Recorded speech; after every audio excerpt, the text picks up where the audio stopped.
कधी 100 रुपयाची नोट उलटी करून बघितली का? मागे 15 लँग्वेजमध्ये काहीतरी लिहिलेलं असतं. पण या नक्की कोणत्या क्रमाने असतात आणि त्याच का निवडल्या? चला सांगते. आधी फॉलो करा आणि व्हिडिओ शेवटपर्यंत बघा. पुढच्या बाजूला हिंदीमध्ये आणि मागच्या बाजूला इंग्लिशमध्ये मोठ्या अंकात नंबर असतो. पण मागच्या बाजूस एक स्पेशल लँग्वेज पॅनल असतो, ज्यामध्ये आणखी 15 भाषांमध्ये नंबर लिहिलेला असतो. म्हणजे टोटल 17 लँग्वेजमध्ये एका नोटेवर रक्कम लिहिलेली असते.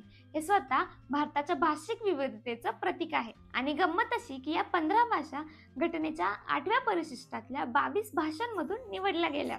आणि क्रम कसा ठरवला माहितीये? अगदी सोपं लॉजिक, अल्फाबेटिकल ऑर्डरने. म्हणजे सगळ्यात पहिली भाषा येते आसमीज आणि सगळ्यात शेवटची येते उर्दू. आणि मग क्रमाने येतात बेंगाली, गुजराती, कन्नडा, काश्मीरी, कोकणी, मल्याळम, मराठी, नेपाळी, ओडिया, पंजाबी, संस्कृत, तमिळ, तेलुगू. पण सगळ्यात इंटरेस्टिंग पार्ट, सुरुवातीला या पॅनलमध्ये फक्त 7 भाषा होत्या. मग वाढवून 13 झाल्या आणि आता 15 आहेत. म्हणजे बघा, एका नोटेवर पूर्ण भारताची भाषिक विविधता कोंबलेली आहे.